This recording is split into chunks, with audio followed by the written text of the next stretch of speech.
ಆತ್ಮೀಯರೇ, analytical me ಚಾನಲ್ಗೆ ಪ್ರೀತಿಯ ಸ್ವಾಗತ. ನಿಮಗೆ ಆರ್ಕ್ಯಾಪ್ಟ್ರಿಕ್ಸ್ ಬಗ್ಗೆ ಒಂದು ಪ್ರಶ್ನೆಯನ್ನು ಕೊಟ್ಟಿದ್ದೆ. ಆರ್ಕ್ಯಾಪ್ಟ್ರಿಕ್ಸ್ ಡ್ಯಾಶ್ಗೆ ಸಂಬಂಧಿಸಿದೆ. ಆರ್ಕ್ಯಾಪ್ಟ್ರಿಕ್ಸ್ ಈಸ್ ರಿಲೇಟೆಡ್ ಟು ಅಂತ ಕೊಟ್ಟದ್ದು. ಅಲ್ಲಿ ಸಸ್ತನಿಗಳು, ಮ್ಯಾಮಲ್ಸ್, ಮೀನುಗಳು, ಪೈಸಸ್, ಸರೀಸೃಪಗಳು, ರೆಪ್ಟೈಲ್ಸ್, ಏವ್ ಮತ್ತು ಸರೀಸೃಪಗಳು ಅಂತ ಕೊಟ್ಟಿದೆ. ಏವ್ಸ್ ಮತ್ತು ರೆಪ್ಟೈಲ್ಸ್ ಅಂತ ಕೊಟ್ಟಿದೆ. ಅಂದರೆ ಇದರಲ್ಲಿ ಯಾವುದಕ್ಕೆ ಸಂಬಂಧಪಟ್ಟದ್ದು, ಅಂದರೆ ಇದು ಯಾವ ವರ್ಗಕ್ಕೆ ಸೇರಿದ್ದು ಹೇಳುವಂತಹ ಪ್ರಶ್ನೆ ನಿಮಗೆ ಕೊಟ್ಟದ್ದು. ನಿಮಗೆ ಗೊತ್ತಿರುವ ಹಾಗೆ ಇದು ಖಂಡಿತವಾಗಿ ಏವ್ಸ್ ಮತ್ತು ಸರೀಸೃಪಗಳು ಅಥವಾ ಪಕ್ಷಿ ಮತ್ತು ಸರೀಸೃಪಗಳ ಮಧ್ಯದ ಕೊಂಡಿ ಅಂತ ಕರೆಯಲ್ಪಟ್ಟಿದೆ. ಯಾವುದು? ಆರ್ಕ್ಯಾಪ್ಟ್ರಿಕ್ಸ್. ಯಾಕಂದರೆ ಇದು ನಮಗೆ ಬರೀ ಸಿಕ್ಕಿದ್ದು ಏನು, ಈಗ ಇದಿಲ್ಲ, ಇದು ಬರೀ ನಮಗೆ ಪಳೆಯುಳಿಕೆಯಾಗಿ ಸಿಕ್ಕಿದ್ದು. ಆ ಪಳೆಯುಳಿಕೆ ಸಿಕ್ಕಿದ್ದರ ಆಧಾರದಲ್ಲಿ ನಾವು ಅದನ್ನು ಚಿತ್ರಗಳಾಗಿ ಅಥವಾ ಒಂದು ರಚನೆಯಾಗಿ ಅದನ್ನು ಮಾರ್ಪಡಿಸಿದಾಗ ನಮಗೆ ಒಂದು ಪಕ್ಷಿಯ ರೂಪದಲ್ಲಿ ಅದು ಸಿಕ್ಕಿತ್ತು. ಈ ಪಕ್ಷಿಯ ರೂಪದಲ್ಲಿ ಅಂದರೆ ಆ ಪಕ್ಷಿಗೆ ಹೇಗಿತ್ತು ಅಂದರೆ ಕೊಕ್ಕು ಇತ್ತು, ಕೊಕ್ಕಿನ ಒಳಗಡೆಗೆ ಹಲ್ಲಿತ್ತು, ಸರೀಸೃಪಗಳಿಗಿರುವ ಹಾಗೆ. ಅದೇ ರೀತಿ ಅದಕ್ಕೆ ಬಾಲ ಇತ್ತು. ಈಗಿನ ಪಕ್ಷಿಗಳಲ್ಲಿ ಬಾಲದ ಹಾಗೆ ಕಾಣಿಸ್ತದೆ, ಅದು ಬಾಲ ಅಲ್ಲ, ಅದರ ಒಂದು ಪುಕ್ಕ ಅಷ್ಟೇ. ಆದರೆ ಇದು ಹಾಗಲ್ಲ, ಈ ಆರ್ಕ್ಯಾಪ್ಟ್ರಿಕ್ಸಲ್ಲಿ ಹಾಗಲ್ಲ, ಬೆನ್ನು ಮೂಳೆಯ ಮುಂದುವರಿದಂತಹ ಭಾಗ ಆಗಿತ್ತು. ಅಂದರೆ ಸರೀಸೃಪಗಳ ಬಾಲದ ರೀತಿಯಲ್ಲಿ ಅದರ ರಚನೆ ಇತ್ತು. ಇನ್ನು ಇದಕ್ಕೆ ರೆಕ್ಕೆಗಳಿತ್ತು. ಆ ರೆಕ್ಕೆಗಳ ತುದಿಗಳಲ್ಲಿ ನಖಗಳು, ಅಂದರೆ ಈ ಸರೀಸೃಪಗಳಿಗಿದೆಯಲ್ಲ ಆ ಥರದ ರಚನೆಗಳು ಅದರಲ್ಲಿತ್ತು. ಲಿಜಾರ್ಡಿಗೆಲ್ಲ ಇದೆಯಲ್ಲ ಆ ಥರದ ರಚನೆಗಳು ಅದರಲ್ಲಿ ಇತ್ತು. ಹಾಗಾಗಿ ಇದನ್ನು ಸರೀಸೃಪಗಳು ಮತ್ತು ಪಕ್ಷಿಗಳ ನಡುವಿನ ಕೊಂಡಿ ಅಂತ ಕರೆಯಲ್ಪಟ್ಟದ್ದು. ಅಂದರೆ ಈ ಸರೀಸೃಪಗಳು ಪಕ್ಷಿಗಳಾಗಿ ಮಾರ್ಪಡ್ತಾ ಇದ್ದಂತಹ, ವಿಕಾಸ ಆಗುತ್ತಾ ಇದ್ದಂತಹ ಸಂದರ್ಭದಲ್ಲಿ ಅದು ಇದ್ದದ್ದು. ಹಾಗಾಗಿ ಅದನ್ನು ಆರ್ಕ್ಯಾಪ್ಟ್ರಿಕ್ಸನ್ನು ಸರೀಸೃಪಗಳು ಮತ್ತು ಪಕ್ಷಿಗಳ ನಡುವಿನ ಕೊಂಡಿ ಅಂತ ಕರಿತೇವೆ ನಾವು. Okay, next question. ಭೂಮಿಯಿಂದ ನಕ್ಷತ್ರ ಅಥವಾ ಯಾವುದೇ ವಸ್ತುಗಳು, ಆಕಾಶಕಾಯಗಳು ದೂರ ಹೋಗುತ್ತಾ ಇದ್ದರೆ ನಮಗೆ ಏನು ಕಾಣಿಸ್ತದೆ ಅಂತ ಪ್ರಶ್ನೆ. If the stars are moving away from the earth shows dash ಅಂತ ಕೊಟ್ಟದ್ದು. ಅಂದರೆ ಇಲ್ಲಿ ಇದು ಬಿಗ್ ಬ್ಯಾಂಗ್ ಥಿಯರಿಗೆಲ್ಲ ಸಂಬಂಧಪಟ್ಟಂತಹ ವಿಷಯ. ಇದು green shift, blue shift, red shift ಮತ್ತು ಇವುಗಳಲ್ಲಿ ಯಾವುದು ಅಲ್ಲ ಅಂತ ನಿಮಗೆ ಪ್ರಶ್ನೆ ಕೊಟ್ಟದ್ದು. ನೀವು ಚಿತ್ರ ಗಮನಿಸಿದರೆ ನಿಮಗೆ ಗೊತ್ತಾಗ್ತದೆ ಇದು ರೆಡ್ ಶಿಫ್ಟ್. ಈ ಅಂದರೆ ಅಲ್ಲಿಂದ ಬರುವಂತಹ ಆಕಾಶಕಾಯಿಗಳಿಂದ ಬರುವಂತಹ ಬೆಳಕಿನ ಸ್ಪೆಕ್ಟ್ರಮ್ ತೆಗಿತಾರೆ ಅಥವಾ ವರ್ಣಪಟಲವನ್ನು ತೆಗಿತಾರೆ. ಆ ವರ್ಣಪಟಲವನ್ನು ಗಮನಿಸಿದಾಗ ನಿಮಗೇನು ಕಾಣಿಸ್ತದೆ, ಅಲ್ಲಿ ಕೆಂಪು ಬಣ್ಣ ಒಂದು ಬದಿಗೆ ಹೋದಾಗೆ ಕಾಣಿಸ್ತದೆ, ಅಲ್ಲಿ ನೀಲಿ ಜಾಸ್ತಿ ಇರ್ತದೆ ಆ ವರ್ಣಪಟಲದಲ್ಲಿ ಯಾವಾಗ ನಮ್ಮಿಂದ ದೂರ ಹೋಗುತ್ತಾ ಇದ್ದಾಗ. ಅದನ್ನು ರೆಡ್ ಶಿಫ್ಟ್ ಅಂತ ಕರೆದದ್ದು. ಅದೇ ಥರ ಭೂಮಿಯ ಕಡೆಗೆ ಯಾವುದೋ ಒಂದು ಆಕಾಶಕಾಯ ಅಥವಾ ಬೆಳಕಿನ ಮೂಲ ಒಂದು ಬರ್ತಾ ಇದೆ ಅಂತಾದರೆ ಅದರ ಸ್ಪೆಕ್ಟ್ರಮ್ ತೆಗೆದು ನೋಡಿದಾಗ ಹೇಗಿರ್ತದೆ, ಅದರಲ್ಲಿ ಬ್ಲೂ ಕಡಿಮೆ ಕಾಣಿಸ್ತದೆ, ರೆಡ್ ಜಾಸ್ತಿ ಈಚೆ ಕಡೆಗೆ ಬಂದ ಹಾಗೆ ಕಾಣಿಸ್ತದೆ, ಅಂದರೆ ಬ್ಲೂ ಶಿಫ್ಟ್ ಆದಾಗೆ ಕಾಣಿಸ್ತದೆ. ಓಕೆ, ಹಾಗಾಗಿ ಇದನ್ನು ಒಂದು ಖಗೋಳಶಾಸ್ತ್ರಜ್ಞರು ಏನು ಅಂತ ಕರೆದು ಬ್ಲೂ ಶಿಫ್ಟ್, ಅಂದರೆ ಭೂಮಿಯ ಕಡೆಗೆ ಬರ್ತಾ ಇದ್ದರೆ ಬ್ಲೂ ಶಿಫ್ಟ್ ಆಗಿರ್ತದೆ. ಅಂದರೆ ಬ್ಲೂ ಅಂದರೆ ಇಲ್ಲಿ ವರ್ಣಪಟಲ, ಅದರಿಂದ ಬರುವಂತಹ ಬೆಳಕಿನ ವರ್ಣಪಟಲದ ಬಗ್ಗೆ ಹೇಳೋದು. ರೆಡ್ ಶಿಫ್ಟ್ ಅಂದರೆ ಭೂಮಿಯಿಂದ ದೂರಕ್ಕೆ ಹೋಗ್ತಾ ಇದೆ ಆಕಾಶಕಾಯ ಅಂತ. ಅಂದರೆ ಇವುಗಳೆಲ್ಲದರ ಆಧಾರದ ಮೇಲೆಯೇ ಈ ಬಿಗ್ ಬ್ಯಾಂಗ್ ಥಿಯರಿಯನ್ನು ವಿವರಿಸುವಾಗ ಇದೆಲ್ಲ ವಿಷಯಗಳು ಖಗೋಳಶಾಸ್ತ್ರಜ್ಞರ ಗಮನಕ್ಕೆ ಬಂದಂಥದ್ದು. ಓಕೆ, ನೆಕ್ಸ್ಟ್ ಕ್ವಶನ್ ನಾನು ಕೊಟ್ಟದ್ದು ಆಹಾರ ಸರಪಳಿಯು ಏನನ್ನು ಸೂಚಿಸ್ತದೆ ಅಂತ. ಬಯೋಮಾಸ್ ವರ್ಗಾವಣೆಯೊಂದಿಗೆ ಸಂಯೋಜಿತವಾಗಿರುವಂತಹ ರೇಖಾತ್ಮಕ ಶಕ್ತಿ ವರ್ಗಾವಣೆಯ ಪ್ರಕ್ರಿಯೆ. ಬಯೋಮಾಸ್ ಗ್ರಾಹಕರಿಂದ ಉತ್ಪಾದಕರಿಗೆ ವರ್ಗಾವಣೆ, ಶಕ್ತಿಯ ಉತ್ಪಾದನೆ ಮಾತ್ರ ಮತ್ತು ಶಕ್ತಿಯ ವರ್ಗಾವಣೆ ವೃತ್ತಾಕಾರದ ವ್ಯವಸ್ಥೆಯಲ್ಲಿ ಅಂತ ಆಪ್ಷನ್ಸ್ ಕೊಟ್ಟದ್ದು. ಅಂದರೆ a food chain indicates a linear energy transfer process associated with biomass transfer. ಇನ್ನೊಂದು ಬಿ ಕೊಟ್ಟದ್ದೇನು, the biomass transfer from a consumer to the producer ಅಂತ ಕೊಟ್ಟದ್ದು. ಅದು ಖಂಡಿತ ಅಲ್ಲ. ಓಕೆ, ಮೂರನೇದೇನು ಕೊಟ್ಟದ್ದು, ಓನ್ಲಿ ಪ್ರೊಡಕ್ಷನ್ ಆಫ್ ಎನರ್ಜಿ ಅಂತ ಕೊಟ್ಟದ್ದು, ಶಕ್ತಿ ಉತ್ಪಾದನೆ ಮಾತ್ರ ಅಂತ. ಡಿ ಅಲ್ಲಿ ಏನು ಕೊಟ್ಟದ್ದು, A circular arrangement of energy transfer ಅಂತ ಕೊಟ್ಟದ್ದು. ಆನ್ಸರ್ ಏನಾಗಬೇಕಾದದ್ದು, ಬಯೋಮಾಸ್ ವರ್ಗಾವಣೆಯೊಂದಿಗೆ ಸಂಯೋಜಿತವಾಗಿರುವಂತಹ ರೇಖಾತ್ಮಕ ಶಕ್ತಿ ವರ್ಗಾವಣೆ ಪ್ರಕ್ರಿಯೆ ಅಂತ ಆಗಬೇಕಾದದ್ದು. ಅಂದರೆ linear energy transfer process associated with biomass transfer ಅಂತ ಆಗಬೇಕಾದದ್ದು. ಯಾಕಂದರೆ ನಮಗೆ ಒಂದು ಫುಡ್ ಚೈನ್ ಅಂದರೆ ನಾವು ಏನು ಅಂತ ಎಕ್ಸ್ಪ್ಲನೇಷನ್ ಕೊಡಬೇಕು. A food chain is A linear sequence of organisms through which nutrients and energy pass as one organism eats another. ಅದರ ಒಂದು ಪ್ರಾಣಿಯನ್ನು ಇನ್ನೊಂದು ಪ್ರಾಣಿ ತಿಂದಾಗ ಅದರ ಮೂಲಕ ಬಯೋಮಾಸ್ ಮೂಲಕ ಅಂದರೆ ಆ ಮಾಂಸ ತಿನ್ನುವುದರ ಮೂಲಕ ಅಥವಾ ವಸ್ತುವನ್ನು ತಿನ್ನುವುದರ ಮೂಲಕ ಅದಕ್ಕೆ ಸಿಗುವಂತಹ ಶಕ್ತಿಯ ವರ್ಗಾವಣೆ. ಅಂದರೆ ನೀವು ಆಹಾರ ಸರಪಣಿಯನ್ನು ಗಮನಿಸಿದರೆ ನಿಮಗೆ ಗೊತ್ತಾಗ್ತದೆ. ಒಂದು ಆಹಾರ ಸರಪಣಿ ಅಂದರೆ ಅಲ್ಲಿ ಉತ್ಪಾದಕ ಇರ್ತದೆ, ಆ ಉತ್ಪಾದಕರಿಂದ ಸಸ್ಯಾಹಾರಿಗಳು ಆ ಉತ್ಪಾದಕರನ್ನು ತಿಂತವೆ, ಸಸ್ಯಾಹಾರಿಗಳನ್ನು ತಿಂದು ಮಾಂಸಾಹಾರಿಗಳು ಈ ರೀತಿ ಉನ್ನತ ಮಾಂಸಾಹಾರಿಯ ತನಕ ಹೋಗ್ತದೆ. ಅಂದರೆ ಇಲ್ಲಿ ಪುನಃ ಮಾಂಸಾಹಾರಿಯನ್ನು ಈ ಉತ್ಪಾದಕರು ತಿನ್ನೋದಿಲ್ಲ, ಹಾಗಾದರೆ ಸರ್ಕ್ಯುಲರ್ ಆಗಿರ್ತದೆ ಅಲ್ವಾ.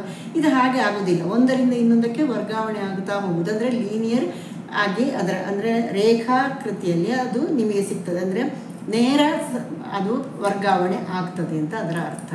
ಇನ್ನೊಂದು ಕ್ವಶನ್ ಕೇಳಿದ್ದು ನಾನು, ನೀಲಿ ಬೆಳಕಿನ ಅಡಿಯಲ್ಲಿ ಕೆಂಪು ಟೊಮೆಟೊದ ಕಲರ್ ಹೇಗಿರ್ತದೆ ಅಂತ. Okay, red tomato appears to be which under blue light ಅಂತ ಕೇಳಿದ್ದು. ಅಂದರೆ ಕೆಳಗಡೆ ಆಪ್ಷನ್ಸ್ ಏನು ಕೊಟ್ಟದ್ದು, ನೇರಳೆ ಪರ್ಪಲ್, ಕೆಂಪು ರೆಡ್, ನೀಲಿ ಬ್ಲೂ ಕಲರ್, ಇನ್ನೊಂದು ಕಪ್ಪು ಅಂತ ಕೊಟ್ಟದ್ದು, ಬ್ಲ್ಯಾಕ್ ಅಂತ ಕೊಟ್ಟದ್ದು. ಖಂಡಿತವಾಗಿ ನೀವು ಬ್ಲ್ಯಾಕಿಗೆ ಬರೀಬೇಕು. ನಾನು ಬೆಳಕು ಪಾಠವನ್ನು ಓದಿ ಅಂತ ನನ್ನ ಪಾಠವನ್ನು ವೀಕ್ಷಿಸಿ ನಾನು ತುಂಬ ಸಲ ಹೇಳಿದ್ದೆ. ಯಾಕಂದರೆ ಇದೆಲ್ಲ ಬೇಸಿಕ್ ವಿಷಯಗಳು, ಈ ವಿಷಯಗಳನ್ನೆಲ್ಲ ನಾನಲ್ಲಿ ವಿವರಣೆ ಕೊಟ್ಟಿದ್ದೇನೆ. ಈಗ ಉದಾಹರಣೆಗೆ ನಾನೊಂದು ಕೆಂಪು ಗುಲಾಬಿಯನ್ನು ನಾನು ಹಿಡ್ಕೊಂಡಿದ್ದೇನೆ ಅಂತ ಹೇಳಿದರೆ ನಿಮಗೆ ಅದು ಕೆಂಪು ಬಣ್ಣ ಕಾಣಲಿಕ್ಕೆ ಕಾರಣ ಏನು ಅದನ್ನು ನಾನು ಹೇಳಿದ್ದೇನೆ. ಅಲ್ಲಿ ರಾಮನ ಪರಿಣಾಮವನ್ನೆಲ್ಲ ತರಬೇಡಿ. ರಾಮನ ಪರಿಣಾಮ ಅಂದರೆ ಅಲ್ಲಿ ಕಣಗಳು ಆ ಬಣ್ಣಗಳನ್ನು ವಿಭಜಿಸುವಂಥ ಪ್ರಕ್ರಿಯೆಗಳನ್ನೆಲ್ಲ ಅಲ್ಲಿ ವಿವರಣೆ ಕೊಟ್ಟದ್ದು. ಅಷ್ಟು ದೊಡ್ಡ ವಿವರಣೆ ಅಲ್ಲ ಇಲ್ಲಿ ಬೇಕಾದದ್ದು. ಇಲ್ಲಿ ಏನು ಬೆಳಕು 7 ಬಣ್ಣಗಳನ್ನು ಹೊಂದಿದೆ ಅಂತ ಗೊತ್ತಿದೆ. ಆ ಬೆಳಕು ಒಂದು ಬಣ್ಣದ ಮೇಲೆ, ಕೆಂಪು ರೋಸಿನ ಮೇಲೆ ಆ ಬೆಳಕು ಬಿದ್ದಿದೆ ಅಂತಾದರೆ ಅದರಲ್ಲಿರುವಂತಹ ಕೆಂಪು ಬಣ್ಣ ಇದೆಯಲ್ಲ ಅದು ಏನು ಮಾಡಿರ್ತದೆ ಅಂದರೆ ಉಳಿದ ಎಲ್ಲ ಬಣ್ಣಗಳನ್ನು ಅದು ಹೀರಿಕೊಂಡಿರ್ತದೆ. ಅದು ಕೆಂಪು ಬಣ್ಣವನ್ನು ಮಾತ್ರ ಪ್ರತಿಫಲಿಸಿರ್ತದೆ. ಹಾಗಾಗಿ ನಿಮಗೆ ಅದು ಕೆಂಪು ಬಣ್ಣವಾಗಿ ಗೋಚರಿಸುವುದು. ಓಕೆ, ಒಂದು ನೀಲಿ ಬಣ್ಣದ ಒಂದು ಏನೋ ವಸ್ತು ಇದೆ ಅಂತ ಇಟ್ಕೊಳ್ಳಿ, ಅದು ನೀಲಿ ಬಣ್ಣವಾಗಿ ಗೋಚರಿಸ್ತದೆ ಅಂದರೆ ಅದರ ಅರ್ಥ ಏನು, ಅದರ ಮೇಲೆ ಬಿದ್ದ ಬೆಳಕಿನ ಕಿರಣಗಳಲ್ಲಿ ಉಳಿದ ಎಲ್ಲ ಬಣ್ಣಗಳನ್ನು ಅದು ಹೀರಿಕೊಂಡಿದೆ. ಅದು ಬರೀ ನೀಲಿ ಬಣ್ಣವನ್ನು ಮಾತ್ರ ಹೊರಗಡೆಗೆ ಹಾಕಿದೆ. ನಾನು ಕಪ್ಪು ಬಣ್ಣದ ಉದಾಹರಣೆ ಕೊಟ್ಟಿದ್ದೇನೆ. ಅಲ್ಲಿ ಕಪ್ಪು ಬಣ್ಣ ನಿಮಗೆ ಕಾಣಿಸ್ತದೆ. ಯಾಕೆ, ನಾನೀಗ ಕಪ್ಪು ಡ್ರೆಸ್ ಹಾಕಿದರೆ ನಿಮಗೆ ಕಪ್ಪು ಬಣ್ಣ ಕಾಣಿಸ್ತದೆ. ಬ್ಲ್ಯಾಕ್ ಕಲರ್ ಯಾಕೆ ಕಾಣ್ತದೆ ಅಂದರೆ ಅದು ಅದರ ಮೇಲೆ ಬಿದ್ದ ಎಲ್ಲ ಬೆಳಕನ್ನು ಅದು ಹೀರಿಕೊಂಡಿರ್ತದೆ. ಹಾಗಿದ್ರೆ ಬಿಳಿ ಬಣ್ಣದ್ದು ಅದರ ಮೇಲೆ ಬಿದ್ದ ಎಲ್ಲ ಬೆಳಕನ್ನು ಅದು ಪ್ರತಿಫಲಿಸ್ತದೆ. ಹಾಗಾಗಿ ನೋಡಿ, ಮೊದಲಿನವರು ಹೇಳೋದು ಕಪ್ಪು ಕೊಡೆಗಿಂತ ಬಿಳಿ ಕೊಡೆ ಒಳ್ಳೆಯದು ಬೇಸಿಗೆಯಲ್ಲಿ ಅಂತ. ಯಾಕೆ, ಅದರ ಮೇಲೆ ಬಿದ್ದ ಎಲ್ಲ ಬೆಳಕಿನ ಕಿರಣಗಳು ವಾಪಸ್ ಪ್ರತಿಫಲಿಸಿ ಹೋಗ್ತವೆ, ಅದರ ಒಳಗಡೆಗೆ ಬರೋದಿಲ್ಲ, ಶಾಖ ಬರೋದಿಲ್ಲ ನಮಗೆ ಅಂತ. ಅದೇ ಥರ ನಾವು ಸೋಲಾರ್ ಕುಕ್ಕರಿನಲ್ಲೆಲ್ಲ ಏನು ಮಾಡಿರ್ತೇವೆ, ಕಪ್ಪು ಬಣ್ಣವನ್ನೇ ಬೆಳೆದಿರ್ತೇವೆ ಒಳಗಡೆಗೆ. ಯಾಕೆ, ಸೂರ್ಯನ ಎಲ್ಲ ಕಿರಣಗಳು ಒಳಗಡೆಗೆ ಬಂದು ಅದು ಅಲ್ಲಿ ಶೇಖರಣೆ ಆಗಲಿ ಅಂತ. ಓಕೆ, ಹಾಗಾಗಿ ಇದು ತುಂಬ ನೆನಪಿಟ್ಕೊಳ್ಬೇಕಾದಂತಹ ಒಂದು ಬೇಸಿಕ್ ವಿಷಯ. ಇದು ಆನ್ಸರ್ ನಿಮ್ಮದು ಯಾವುದು, ಕಪ್ಪಾಗಬೇಕು. ಇದರ ಬದಲು ನಿಮಗೆ ಹಸಿರು ಬಣ್ಣದ ಎಲೆ ಯಾವ ಬಣ್ಣ ಕಾಣಿಸ್ತದೆ ಅಂತ ಕೇಳ್ಬೋದು, ನೀಲಿ ಬಣ್ಣದ ಬೆಳಕಿನಲ್ಲಿ ಅಥವಾ ಬೇರೆ ಯಾವುದೋ ಕಲರ್ನ ಬೆಳಕಿನಲ್ಲಿ ಅಂತ ಕೇಳ್ಬೋದು. ಅದು ಉಳಿದ ಎಲ್ಲ ಬಣ್ಣಗಳನ್ನು ಅದು ಹೀರಿಕೊಂಡಿರ್ತದೆ ಅಲ್ವಾ. ಹಾಗಾಗಿ ಅಲ್ಲಿ ಅದು ಕಪ್ಪು ಬಣ್ಣವೇ ಗೋಚರಿಸುತ್ತೆ, ಹಸಿರು ಬಣ್ಣ ಗೋಚರಿಸುವುದಿಲ್ಲ ಅಲ್ಲಿ. ಓಕೆ, ಆಂದೋಲನ ಒಂದು ರೀತಿಯ ಡ್ಯಾಶ್ ಚಲನೆಯಾಗಿದೆ ಅಂತ ಇನ್ನೊಂದು ಕ್ವಶನ್ ಕೊಟ್ಟಿದ್ದೇನೆ ನಾನು. Oscillatory motion is A type of motion which is dash ಅಂತ ಕೊಟ್ಟದ್ದು. ಅಲ್ಲಿ ಆಪ್ಷನ್ಸ್ ಏನು ಕೊಟ್ಟದ್ದು, ಹಿಂದೆ ಮತ್ತು ಮುಂದೆ, ಟು ಆ್ಯಂಡ್ ಫ್ರೋ ಅಂತ, ಹಿಂದೆ ಮುಂದೆ ಚಲನೆ ಆಗ್ತದೆ ಅಂತ ಕೊಟ್ಟದ್ದು. ಇನ್ನೊಂದು ಆಪ್ಷನ್ ಕೊಟ್ಟದ್ದು ವೈಬ್ರೇಷನ್ ಅಥವಾ ಕಂಪಿಸುವ ಚಲನೆ ಅಂತ, ಇದ್ದಲ್ಲೇ ಕಂಪನೆ ಆಗುವಂಥದ್ದು ಅಂತ ಕೊಟ್ಟದ್ದು. ಇನ್ನೊಂದು ಆವರ್ತಕ ಚಲನೆ ಕೊಟ್ಟದ್ದು, ಪೀರಿಯಾಡಿಕ್ ಮೋಷನ್, ಅಂದರೆ ಒಂದು ನಿರ್ದಿಷ್ಟ ಸಮಯದಲ್ಲೇ ಅದು ಹೋಗ್ತಾ ಇದ್ದರೆ, ಚಲನೆ ಆಗುತ್ತಾ ಇದ್ದರೆ ಅದನ್ನು ನಾವು ಪೀರಿಯಾಡಿಕ್ ಮೋಷನ್ ಅಂತ ಕರೆಯೋದು. ಇವೆಲ್ಲವೂ ಅಂತ ಇನ್ನೊಂದು ಆಪ್ಷನ್ ಕೊಟ್ಟದ್ದು. ಇಲ್ಲಿ ಖಂಡಿತವಾಗಿ ನಿಮ್ಮ ಆನ್ಸರ್ ಆಗಬೇಕಾದದ್ದು ಯಾವುದು, ಹಿಂದೆ ಮತ್ತು ಮುಂದೆ, ಆವರ್ತನ ಯಾವುದು, ಆಸಿಲೇಟರಿ ಮೋಷನ್ ಅಥವಾ ಆಂದೋಲನ ಚಲನೆ. ಅಂದರೆ ಅದು ಆಂದೋಲನೆ ಆಗೋದು, ಒಂದು ಕಡೆ ಒಂದು ನಿರ್ದಿಷ್ಟ ಬಿಂದುವಿನಿಂದ ನೇತಾಡ್ತಾ ಇರುವಂತಹ ಒಂದು ಗುಂಡನ್ನು ಊಹಿಸಿಕೊಳ್ಳಿ, ಅದು ಜಸ್ಟ್ ಮುಂದಕ್ಕೆ ಹಿಂದಕ್ಕೆ ಹೋಗೋದು ಅಷ್ಟೇ. ಅಂದರೆ ಆಸಿಲೇಟ್ ಆಗುವಂಥದ್ದು ಅದು ಹೇಳಿದರೆ ಅದು ಮುಂದೆ ಹಿಂದೆ ಹೋಗುವಂಥದ್ದು ಅಂತ ಅರ್ಥ. ಓಕೆ, ನೆಕ್ಸ್ಟ್ ಕ್ವಶನ್ ನಿಮಗೆ ಉದಾಹರಣೆಗೆ ನಿಮಗೆ ಗಡಿಯಾರದ್ದು ಕೇಳಿದರೆ ನಿಮಗೆ ಗಡಿಯಾರದ ಮುಳ್ಳುಗಳ ಚಲನೆ ಅಂತ ಕೇಳಿ ನಿಮಗೆ ಹೀಗೆ ಆಪ್ಷನ್ಸ್ ಕೊಟ್ಟರೆ ಆಗ ನೀವು ಬರಿಬೇಕಾದದ್ದೇನು, ಅಲ್ಲಿ ಆಗುವಂಥದ್ದು ಪೀರಿಯಾಡಿಕ್ ಮೋಷನ್. ಓಕೆ, ಒಂದು ದಾರವನ್ನು ಎರಡು ಸೈಡಿಗೆ ಕಟ್ಟಿದೆ, ಅಂದರೆ ಎರಡೂ ಬದಿಯಲ್ಲಿಯೂ ದಾರವನ್ನು ಒಂದು ಆಧಾರಕ್ಕೆ ಕಟ್ಟಿದೆ. ದಾರವನ್ನು ನೀವು ಎಳೆದು ಬಿಟ್ಟರೆ ಅಥವಾ ತಂತಿ ಅಂತ ಊಹಿಸಿಕೊಳ್ಳಿ, ತಂತಿಯನ್ನು ಎಳೆದು ಬಿಟ್ಟಾಗ ಶಬ್ದ ಬರ್ತದೆ ಅಂತ ಕೊಡ್ಬೋದು. ಇಲ್ಲಿ ಯಾವ ರೀತಿಯ ಚಲನೆ ಆಗ್ತದೆ ಅದರಲ್ಲಿ ಅಂತ ಕೇಳ್ಬೋದು.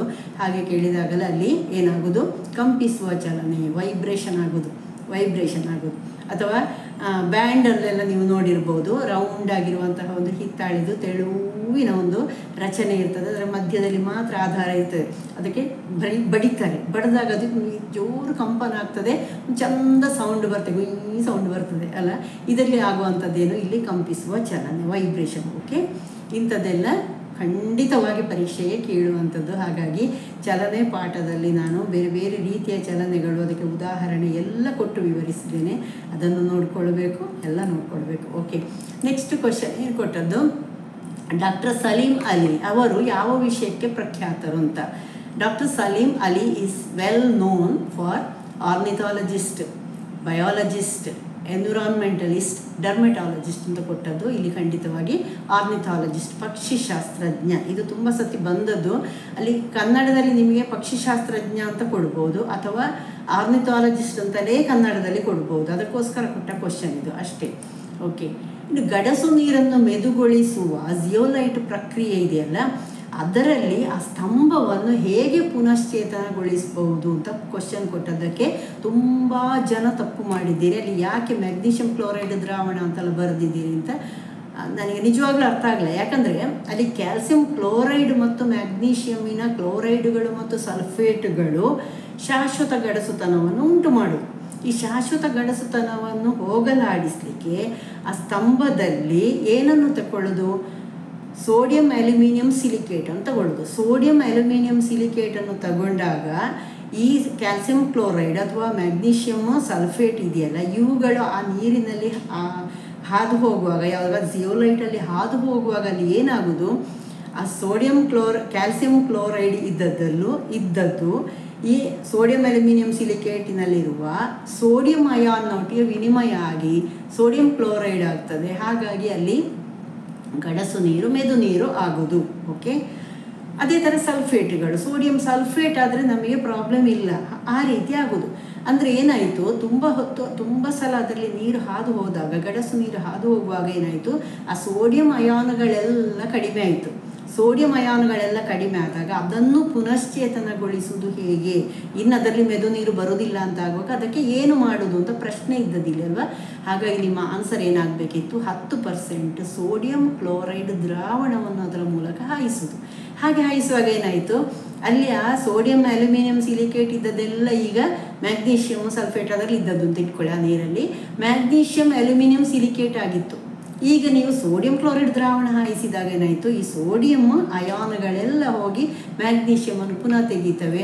ಆ ನೀರನ್ನೆಲ್ಲ ಹೊರಗಡೆಗೆ ತೆಗಿತಾರೆ. ಆಮೇಲೆ ಮತ್ತೆ ಪುನಃ ಗಡಸು ನೀರನ್ನು ಹಾಕ್ಬೋದು. ಅಂದರೆ ಸೋಡಿಯಂ ಕ್ಲೋರೈಡ್ ದ್ರಾವಣ 10% ಸೋಡಿಯಂ ಕ್ಲೋರೈಡ್ ದ್ರಾವಣ ಹಾಕಿದಾಗ ಆ ಸ್ತಂಭ ಪುನಶ್ಚೇತನಗೊಳ್ಳುವುದು. ಓಕೆ, ಯಾವಾಗಲೂ ಪ್ರಶ್ನೆಯನ್ನು ಸರಿಯಾಗಿ ಅರ್ಥ ಮಾಡಿಕೊಳ್ಳಿ. ಅರ್ಥ ಮಾಡಿಕೊಂಡ್ರೆ ನೀವು ಖಂಡಿತವಾಗಿ ಆನ್ಸರ್ ಮಾಡ್ತೀರಿ. ಯಾಕಂದರೆ ಆಪ್ಷನ್ಸ್ಗಳಲ್ಲಿ ನಿಮಗೆ ಏನೋ ಒಂದು ಕ್ಲೂ ಸಿಗ್ತದೆ ಅಲ್ವಾ. ಹಾಗಾಗಿ ಅಲ್ಲಿ ಮೇಲೆಲ್ಲ ಏನು ಕೊಟ್ಟದ್ದು ನಾನು, ಕ್ಯಾಲ್ಸಿಯಂ ಕ್ಲೋರೈಡ್ ದ್ರಾವಣ, ಮ್ಯಾಗ್ನೀಷಿಯಂ ಸಲ್ಫೇಟ್ ದ್ರಾವಣ, ಮ್ಯಾಗ್ನೀಷಿಯಂ ಕ್ಲೋರೈಡ್ ದ್ರಾವಣ, ಆ ಶಬ್ದಗಳನ್ನೇ ಕೊಟ್ಟಿದ್ದೇನೆ. ಅಲ್ಲಿ ನೀವೇನು ತಿಳ್ಕೊಳ್ಬೇಕು, ಗಡಸು ನೀರು ಉಂಟಾಗೋದು ಯಾವುದರಿಂದ ಅಂತ ಯೋಚಿಸಬೇಕು. ಆನಂತರ ಪುನಶ್ಚೇತನ ಯೋಚಿಸಬೇಕು. ಓಕೆ, ಸ್ವಲ್ಪ ಯೋಚನೆ ಮಾಡಿದರೆ ಖಂಡಿತವಾಗಿ ನೀವು ಇದನ್ನೆಲ್ಲ ಬರೀತೀರಿ. ಓಕೆ, ಸೋಡಿಯಂ ಅಲ್ಯೂಮಿನಿಯಂ ಸಿಲಿಕೇಟಿನ ಸೂತ್ರ ಏನು ಅಂತಲೂ ಕೇಳ್ಬೋದು. ಅಲ್ಲಿ ನೀವು Na2Al2Si2O8. ಓಕೆ, ಅದು ನೀರಿನ ಅಣುಗಳು ಇರುವಂಥದ್ದೇ ಅದು. ಸರಿ, ನೆಕ್ಸ್ಟ್ ನಾನು ಇನ್ನೊಂದು ಕ್ವಶನ್ ಕೊಟ್ಟಿದ್ದೆ. ಕೃಷಿಗಾಗಿ ಅಪೂರ್ಣ ಸಂಸ್ಕರಿಸಿದ ಒಳಚರಂಡಿ ನೀರನ್ನು ಬಳಸುವುದರಿಂದ, ಕೃಷಿಗೆ ಬಳಸಿದರೆ ಏನಾಗ್ತದೆ, ಅದರ ಪರಿಸರದ ಮೇಲೆ ಅದು ಯಾವ ರೀತಿಯ ಪರಿಣಾಮ ಬೀರ್ತದೆ ಅಂತ ಒಂದು ಪ್ರಶ್ನೆ ಕೊಟ್ಟಿದ್ದೆ. ಅಲ್ಲಿ ನಿಮಗೆ option A significant environmental issue ಏನು ಬರ್ತದೆ ಅಂತ ನನ್ನ ಪ್ರಶ್ನೆ ಇತ್ತು. ನಿಮಗಲ್ಲಿ ನಾನು ಆಪ್ಷನ್ಸ್ ಏನು ಕೊಟ್ಟದ್ದು, ಸಂಸ್ಕರಿಸಿದ ಒಳಚರಂಡಿಯ ನೀರನ್ನು ಪಂಪ್ ಮಾಡಲಿಕ್ಕೆ ಪ್ರಾಬ್ಲಮ್ ಅಂತ. ಪಂಪ್ ಮಾಡಲಿಕ್ಕೆ ಏನು ಪ್ರಾಬ್ಲಮ್ ಇದೆ, ಖಂಡಿತವಾಗಿಲ್ಲ. ಓಕೆ, ಇನ್ನೊಂದು ಪಂಪಿಂಗ್ ಪ್ರಾಬ್ಲಮ್ಮು ಖಂಡಿತ ಅಲ್ಲ ಅಂತ ನೀವು ಆ ರೀತಿ ಯೋಚಿಸಿಕೊಂಡು ಹೋಗಬೇಕು ನಿಮ್ಮ ಆನ್ಸರ್ ಬರೆಯುವಾಗ. ಓಕೆ, ನಗರ ಪ್ರದೇಶದಲ್ಲಿನ ನೀರಿನ ಲಭ್ಯತೆಯ ಕಡಿತ, reduction of water availability in urban areas, ಅದು ಖಂಡಿತವಾಗಿಯೂ ಅಲ್ಲ. ಓಕೆ, ಪೋಷಕಾಂಶಗಳ ಕೊರತೆಗೆ ತುಂಬ ಜನ ಹಾಕಿದ್ದೀರಿ. ಲ್ಯಾಕ್ ಆಫ್ ನ್ಯೂಟ್ರಿಯೆಂಟ್ಸ್ ಅಂತ, ಅದು ಹೇಗಾಗ್ತದೆ? ನೀರಿನಲ್ಲಿ ನ್ಯೂಟ್ರಿಯೆಂಟ್ಸ್ ಅಂತ ಏನು ಸಿಗ್ತದೆ? ಅದಕ್ಕೆ ಸಸ್ಯಗಳಿಗೆ ನ್ಯೂಟ್ರಿಯೆಂಟ್ಸ್ ಸಿಕ್ಕುವುದು ನೀವು ಹಾಕುವಂತಹ ಗೊಬ್ಬರಗಳಿಂದ. ಓಕೆ, ನಮಗಾದರೆ ಕೆಲವು ಲವಣಗಳು ಬೇಕು ಅಂತ ನಾವು ಏನು ಬಟ್ಟಿಳಿಸಿದ ನೀರು ಕುಡಿಬಾರ್ದು ಅಂತ ಹೇಳ್ತೇವೆ. ಲವಣ ವಿಮುಕ್ತ ನೀರು ನಮಗೆ ಆರೋಗ್ಯಕ್ಕೆ ಒಳ್ಳೆಯದಲ್ಲ ಅಂತ. ಸಸ್ಯಗಳಿಗೆ ಹಾಗೇನಿಲ್ಲ, ಅದು ನೀವು ಗೊಬ್ಬರ ಹಾಕಿದಾಗ ಅದರ ಜೊತೆಗೆ ಅದು ಕರಗಿದ ಲವಣಗಳನ್ನು ಅದು ಹೀರ್ಕೊಳ್ತದೆ. ಓಕೆ, ಅದು ಖಂಡಿತವಾಗಿ ಅಲ್ಲ. ಮಣ್ಣಿನಲ್ಲಿ ಭಾರಿ ಲೋಹಗಳ ಶೇಖರಣೆ, ಇದು ಸರಿಯಾದ ಉತ್ತರ.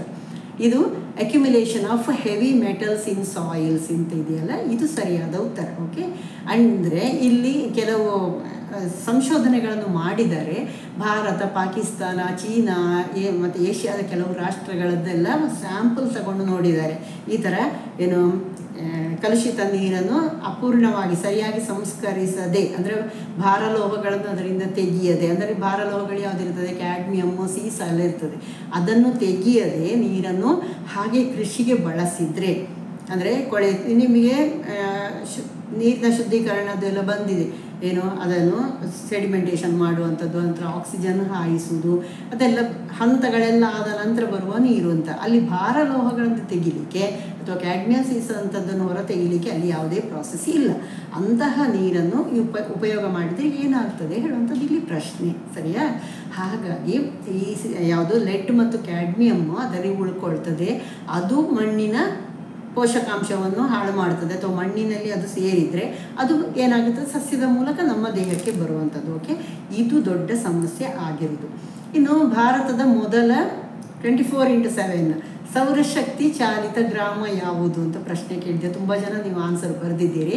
ಮೊಧೇರಾ, ಗುಜರಾತ್ ಆನ್ಸರ್ ನೀವು ಬರೆದಿದ್ದೀರಿ. ಅಲ್ಲಿ ಇನ್ನೊಂದು ವಿಶೇಷತೆ ಅಂದರೆ ಅಲ್ಲಿ ಒಂದು ಸೂರ್ಯ ಮಂದಿರ ಇದೆ. ಅದಕ್ಕೆ ಸರಿಯಾಗಿ ಅಲ್ಲಿ ಸೌರ ಇದನ್ನು ಬ್ಯಾಟ್ರಿಗಳನ್ನು ಹಾಕಿದ್ದು ಸೌರ ಏನು ಗ್ರಾಮ ಅಂತಲೇ ಹೆಸರು ಬಂದದ್ದು. ಇದು ಒಂದಕ್ಕೊಂದು ಸಂಬಂಧ ಇದೆ.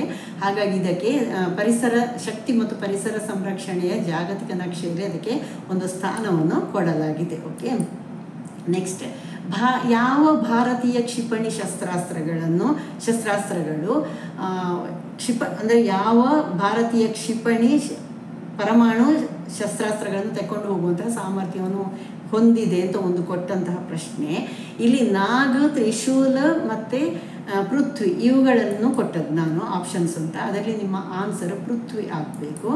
ಇನ್ನೊಂದು ಇದನ್ನೇ ಪೃಥ್ವಿ ಅಂತ ಕೊಡೋದರ ಬದಲು ಧನುಷ್ ಕ್ಷಿಪಣಿ ಅಂತ ಕೂಡ ಕೊಡ್ಬೋದು, ಅದು ಕೂಡ ಸರಿ. ಅಂದರೆ ಧನುಷ್ ಕ್ಷಿಪಣಿಯನ್ನೇ ಪೃಥ್ವಿ 3 ಅಂತ ಕೂಡ ಕರೆಯುವಂಥದ್ದು. ಓಕೆ, ಇದರ ಹಾಗೆ ಇನ್ನೊಂದು ಅಗ್ನಿ 5, ಇದು ಕೂಡ ಇದು ಹೆಚ್ಚು ಸಾಮರ್ಥ್ಯವನ್ನು ಹೊಂದಿರುವಂಥದ್ದು. ಹಾಗಾಗಿ ಇಲ್ಲಿ ಪೃಥ್ವಿ ಅಥವಾ ಧನುಷ್ ಕೊಡೋದಲ್ಲಿ ಅಗ್ನಿ ಕೊಟ್ಟರೆ ಖಂಡಿತವಾಗಿ ಅಗ್ನಿ ನಿಮ್ಮ ಆನ್ಸರ್, ಅಗ್ನಿ 5. ಓಕೆ, ಇನ್ನೊಂದು, ನೀರು ಮತ್ತು ಗಾಳಿಯ ಸಂಪರ್ಕದಲ್ಲಿ ಸ್ಫೋಟದಿಂದ ಈ ಕೆಳಗಿನ ಯಾವ ಲೋಹ ಸುಡುತ್ತದೆ ಅಂತ ಒಂದು ಕ್ವಶನ್ ಕೇಳಿದ್ದೇನೆ. ತುಂಬ ಜನ ಆನ್ಸರ್ ಮಾಡಿದ್ದೀರಿ. ಸೋಡಿಯಮ್ ಆನ್ಸರ್ ಆಗಬೇಕು ಇದಕ್ಕೆ. ಓಕೆ, ಇನ್ನೊಂದು ಕ್ವಶನ್ ಕೊಟ್ಟೆ, ಅಂದರೆ ಸೋಡಿಯಮ್ ಯಾಕೆ ಆಗ್ತದೆ ಅಂತ ಕೂಡ ನಿಮಗೆ ವಿವರಣೆ ಕೇಳ್ಬೋದು. ಸೋಡಿಯಮ್ಮು ತಣ್ಣೀರಿನ ಜೊತೆಗೆ ಬಹಳ ತೀವ್ರವಾಗಿ ಪ್ರತಿಕ್ರಿಯಿಸಿ ಸೋಡಿಯಂ ಹೈಡ್ರಾಕ್ಸೈಡ್ NaOH ಮತ್ತು ಹೈಡ್ರೋಜನನ್ನು ಬಿಡುಗಡೆ ಮಾಡ್ತದೆ. ಈ ಹೈಡ್ರೋಜನ್ ಹೆಚ್ಚು ಅಂದರೆ ಇಲ್ಲಿ ಬಿಡುಗಡೆ ಆಗುವಂತಹ ಅದೊಂದು ಏನು ಉಷ್ಣತೆ, ಅತ್ಯಂತ ಹೆಚ್ಚು ಉಷ್ಣತೆಯನ್ನು ಬಿಡುಗಡೆ ಮಾಡುವಂತಹ ಒಂದು ಪ್ರಕ್ರಿಯೆ ಆಗಿರ್ತದೆ. ಇಲ್ಲಿ ಅತ್ಯಂತ ಹೆಚ್ಚು ಉಷ್ಣತೆಯೂ ಉಂಟಾಯಿತು, ಅದರ ಜೊತೆಗೆ ಇಲ್ಲಿ ಹೈಡ್ರೋಜನ್ ಬಿಡುಗಡೆ ಆಯಿತು. ಖಂಡಿತವಾಗಿ ಅಲ್ಲಿ ಒಂದು ಸ್ಫೋಟ, ಒಂದು ಸೌಂಡ್ ಬಂದೇ ಬರ್ತದೆ. ಓಕೆ, ಅದನ್ನು ಹೇಳಿದ್ದು. Sodium reacts vigorously with cold water forming sodium hydroxide NaOH and hydrogen ಬಿಡುಗಡೆ ಆಗ್ತದೆ. The reaction is exothermic. ಅಲ್ಲಿ ಏನೋ ತುಂಬ ಶಾಖ ಬಿಡುಗಡೆ ಆಗ್ತದೆ, ಹಾಗಾಗಿ ಅಲ್ಲಿ ಜಲಜನಕ ಪ್ರತಿಕ್ರಿಯೆ ಖಂಡಿತವಾಗಿ ನಡೆಸ್ತದೆ. ಇನ್ನೊಂದು ಪ್ರಶ್ನೆ ಇಂಟ್ರೆಸ್ಟಿಂಗ್ ಇತ್ತು ನಿಮಗೆ. ಕೆಳಗಿನವುಗಳಲ್ಲಿ ಯಾವುದು ಇತರ ಪ್ರಾಣಿಗಳಿಗೆ ಕಡಿಮೆ ನಿಕಟ ಸಂಬಂಧವನ್ನು ಹೊಂದಿದೆ? Okay, which one of the following is least closely related to another ಉಳಿದಂತಹ ಅದರ್ ಎನಿಮಲ್ಸಿಗೆ ಅಂತ ಕ್ವಶನ್ ಕೊಟ್ಟದ್ದು ನಾನು. ಹಲ್ಲಿ, ಕಪ್ಪೆ, ಆಮೆ, ಹಾವು, ಅಲಿಗೇಟರ್ ಅಂದರೆ ಏನು ಅಂತ ಗೊತ್ತಿಲ್ಲದೆ ಅದಕ್ಕೆ ಆನ್ಸರ್ ಮಾಡಿದ್ದೀರಾ ಅಂತ ಗೊತ್ತಿಲ್ಲ. ತುಂಬ ಜನ ಆನ್ಸರ್ ಅದಕ್ಕೆ ಮಾಡಿದ್ದೀರಿ. ಇಲ್ಲಿ ಆನ್ಸರ್ ನಿಮ್ಮದು ಕಪ್ಪೆ ಆಗಬೇಕು. ಯಾಕೆ? ಉಳಿದವೆಲ್ಲವೂ ಸರೀಸೃಪಗಳ ವರ್ಗಕ್ಕೆ ಸೇರಿತು. ಯಾವುದು? ಹಲ್ಲಿ, ಆಮೆ, ಹಾವು, ಅಲಿಗೇಟರ್ ಅಂದರೆ ಉದ್ದ ಮುಸುಡಿನ ಇದಿದೆ, ಮೊಸಳೆ ಇದೆಯಲ್ಲ, ಅದನ್ನೇ ಅಲಿಗೇಟರ್ ಅಂತ ಕರೆಯೋದು. ಉದ್ದ ಚೂಪು ಇರ್ತದಲ್ಲ, ಗರಗಸದಾಗ ಅದರ ಹಲ್ಲುಗಳು ಕಾಣಿಸ್ತದಲ್ಲ, ಅದನ್ನು ನಾವೇನಂತ ಕರೆಯೋದು? ಅಲಿಗೇಟರ್ ಅಂತ ಕರೆಯೋದು. ಓಕೆ, ನೀವು ಮೈಸೂರು ಝೂಯಿಗೆಲ್ಲ ಹೋದಾಗ ನೋಡಿರ್ಬೋದು. ಹಾಗಾದರೆ ಕಪ್ಪೆ ಯಾಕೆ ಅಂತ ಕೇಳ್ತೇನೆ. ಇದು ಉಭಯವಾಸಿ, ಉಳಿದವೆಲ್ಲವೂ ಸರೀಸೃಪಗಳ ವರ್ಗಕ್ಕೆ ಸೇರಿದ್ದು. ಯಾರೋ ಒಬ್ಬರು ಹಲ್ಲಿ ಆನ್ಸರ್ ಆಗಿರ್ಬೋದು, ಯಾಕಂದರೆ ಅದು ಮೇಲೆ ನೀರಿನಲ್ಲಿ ವಾಸ ಮಾಡುವುದಿಲ್ಲ ಅಂತ ಹೇಳಿದ್ದಾರೆ. ಆದರೆ ಇಂತಹ ಪ್ರಶ್ನೆಗಳು ಬಂದಾಗ ಇದು ಸ್ವಲ್ಪ ಟ್ರಿಕ್ಕಿ ಇರ್ತದೆ. ಅಲ್ಲಿ ಕಪ್ಪೆಯೂ ಇರೋದಿಲ್ಲ ಭೂಮಿ ಮೇಲೆ, ಮನೆ ಒಳಗೆಲ್ಲೂ ಬರೋದಿಲ್ಲ ಕಪ್ಪೆ. ಹಾಗಾಗಿ ನಿಮ್ಮ ಆನ್ಸರ್ ಅದು ತಪ್ಪಾಗ್ತದೆ. ಓಕೆ, ಎರಡು ರೀತಿಯಲ್ಲಿ ಆಲೋಚನೆ ಮಾಡಿ. ಒಂದು ತಕ್ಷಣ ಯೋಚನೆ ಬಂತು ಅಂತ ಅದನ್ನೇ ಆನ್ಸರ್ ಬರೀಬೇಡಿ. ಇಲ್ಲಿ ಕಪ್ಪೆ ಉಭಯವಾಸಿ ಆದ ಕಾರಣ ನಿಮ್ಮ ಆನ್ಸರ್ ಅದಾಗಬೇಕು. Okay, thank you. ಎಲ್ಲರೂ ಚೆನ್ನಾಗಿ ಬರೀರಿ, ಸ್ವಲ್ಪ ಸರಿಯಾಗಿ ಓದ್ಕೊಳ್ಳಿ ಪ್ರಶ್ನೆ, ಖಂಡಿತವಾಗಿ ನಿಮಗೆ ಚೆನ್ನಾಗಿ ಆನ್ಸರ್ ಮಾಡಲಿಕ್ಕಾಗ್ತದೆ. Okay, thank you.